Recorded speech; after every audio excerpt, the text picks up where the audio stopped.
ఏరా శివ, ఎలా ఉన్నావు? బాగున్నాను రా, నువ్వెలా ఉన్నావు? నేను బాగానే ఉన్నాలే, కానీ ఏంటి ఈ మధ్య సనాతన ధర్మం అని తెగ వీడియోలు చేస్తున్నావు? అవునరా, ధర్మం కోసం మాట్లాడాలనిపించింది, అందుకే చేస్తున్నాలే. కానీ నీకు ఒక విషయం తెలుసా? సనాతన ధర్మంలో నీళ్ళు ఎలా తాగాలి అనే విషయం కూడా ఉంది. అది నీకు తెలుసా? వామ్మో, నీకు పిచ్చి బాగా ముదిరిందిరా. నీళ్లు తాగటానికి శాస్త్రం ఏంటరా బాబు? నువ్వేం మాట్లాడుతున్నావు? నీకైనా అసలు అర్థమవుతుందా? అర్థమవుతుందిలే, కానీ ఒకసారి ఇప్పుడు నేను చెప్పేవి విను, నీకు కూడా అర్థమైంది.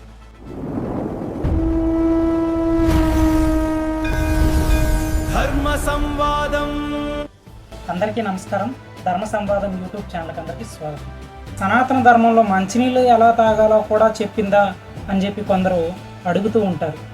ఒకసారి దాని గురించి ఇప్పుడు మనం మాట్లాడుకుందాం. ఈ రోజుల్లో చాలామంది ఏం చేస్తున్నారు? బాటిల్ తీసుకొని గట గట గట గట అని నీళ్ళు ఒక్కసారే తాగేస్తున్నారు. కానీ మీకు తెలుసా, సనాతన ధర్మం ప్రకారం నీళ్లు తాగటం కూడా ఒక యజ్ఞం లాంటిది. నీళ్లు ఎలా తాగాలి, ఎప్పుడు తాగాలి, ఎంత తాగాలి, ఏ భంగిమలో తాగాలి, ఇవన్నీ మన ఋషులు వేల సంవత్సరాల క్రితమే చెప్పారు. అంతేకాదు, తప్పుగా నీళ్లు తాగితే అది ఆరోగ్యానికే కాదు, ఆయుష్కు కూడా హానికరమని హెచ్చరించారు. ఈరోజు శాస్త్రం, ఆయుర్వేదం, ధర్మశాస్త్రాలు చెప్పిన నీరు తాగే విధానాన్ని గురించి ఇప్పుడు మనం తెలుసుకుందాం. నీరు అంటే కేవలం H2O అనే ఫార్ములా మాత్రమే కాదు. వేదాల్లో నీటిని దేవతా స్వరూపంగా చూశారు. ఋగ్వేదంలో ఇలా ఉంది: ఆపోహిష్టామయో భువః. అంటే ఓ జలదేవతలారా, మీరు ఆనందాన్ని, ఆరోగ్యాన్ని ప్రసాదించేవారు. నీటిని కేవలం నీటిలా కాదు, ప్రాణాన్ని నిలబెట్టే దైవిక శక్తిగా చూశారు. అందుకే నీరు తాగే ముందు నీటిని గౌరవించాలి అని చెప్పారు. గటగట తాగవద్దు. ఇప్పుడు చాలామంది బాటిల్ తీసుకొని నోటికి అంటించేసి ఒకేసారి లీటర్ నీళ్ళు తాగేస్తారు. కానీ ఆయుర్వేదం దీన్ని అస్సలు సమర్థించదు. అష్టాంగ హృదయంలో ఒక సూత్రం ఉంది. అదేంటంటే ముహుర్ వారి పిబేత్. అంటే నీటిని ఒక్కసారిగా తాగేయటం కాకుండా కొంచెం కొంచెంగా అప్పుడప్పుడు తాగుతూ ఉండాలి, ఒక్కసారిగా కాదు. ఎందుకంటే ఒక్కసారిగా ఎక్కువ నీళ్లు కడుపులోకి వెళితే జఠరాగ్ని బలహీనపడుతుంది, జీర్ణక్రియ మందగిస్తుంది.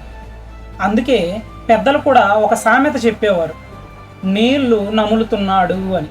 అంటే ఈ నీళ్ళని అలా చిన్నగా తాగాలి అని చెప్పి ఎప్పటి నుంచో ఆ సామెత ద్వారా కూడా మనకి తెలియజేస్తూ ఉన్నారు. దీనికి అర్థం ఏంటంటే నీటిని నెమ్మదిగా తాగాలి. ఈ మధ్య చాలా వినిపించే విషయం, నీళ్లు నిలబడి తాగకూడదు. ఇది ఈ మధ్య చాలా ఎక్కువగా వినిపించే విషయం. శాస్త్రంలో దీనికి ఆధారం ఉందా? అవును, దీనికి ఆధారం ఉంది. ఆయుర్వేద సాంప్రదాయంలో నీరు కూర్చొని తాగాలని చెప్పి సూచించారు. ఎందుకంటే కూర్చున్నప్పుడు శరీరం ప్రశాంత స్థితిలో ఉంటుంది, జీర్ణ వ్యవస్థ సహజంగా పనిచేస్తుంది. నిలబడి గటగటా తాగటం వల్ల నీరు వేగంగా కిందకి వెళ్ళి జీర్ణ వ్యవస్థపై ఒత్తిడి పెరుగుతుందని ఆయుర్వేద వ్యాఖ్యానాలు మనకు చెబుతూ ఉన్నాయి. అందుకే కూర్చొని నెమ్మదిగా చిన్న చిన్న గుటకలుగా తాగటం ఆరోగ్యానికి మంచిది. మరి భోజన సమయంలో నీరు ఎలా తాగాలి? చాణక్య నీతిలో దీని గురించి ఒక ప్రసిద్ధ వాక్యం ఉంది. అదేంటో ఇప్పుడు చూద్దాం. అజీర్ణే భేషజం వారి జీర్ణే వారి బలప్రదం భోజనే చామృతం వారి భోజనాంతే విషప్రదం. అంటే అజీర్ణం ఉన్నప్పుడు నీరు ఔషధంగా పనిచేస్తుంది. ఆహారం జీర్ణమైన తర్వాత నీరు బలాన్ని ఇస్తుంది. భోజనం మధ్యలో నీరు అమృతంలాగా ఉంటుంది.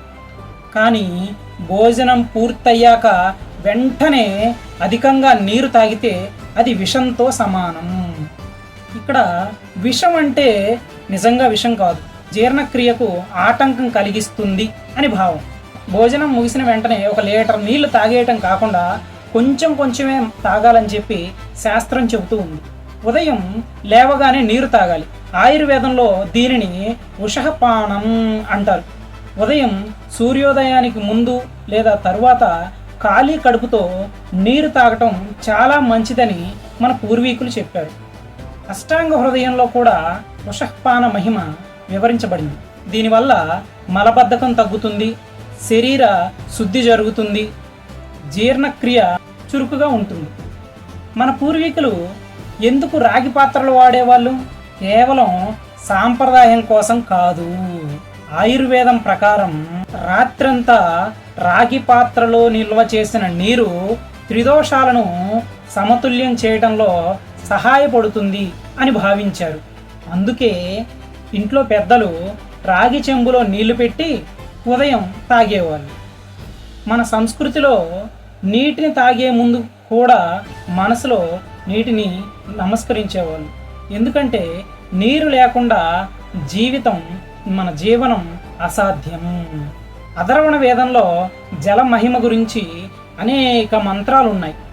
మన పూర్వీకులు నీటిని దేవతగా చూసినందువల్ల దాన్ని వృధా చేయటం కూడా పాపంగా భావించారు. నీళ్లు తాగటం మీకు చిన్న విషయం అనిపించవచ్చు, కానీ సనాతన ధర్మం నీరు తాగే విధానం కూడా ఒక సంస్కారం అని చెప్తుంది. కాబట్టి నీటిని గటగట తాగవద్దు, కూర్చొని తాగండి, చిన్న చిన్న గుటకలుగా తాగండి.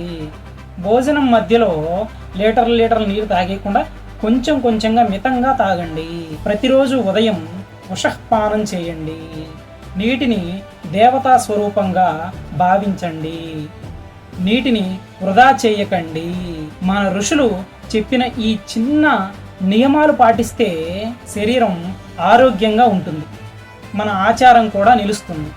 అందుకే ఈ నియమాల్ని పాటిస్తూ మనం మన ధర్మాన్ని గౌరవిస్తూ ఉండాలని చెప్పి కోరుకుంటూ, జై శ్రీరామ్, భారత్ మాతాకి జై.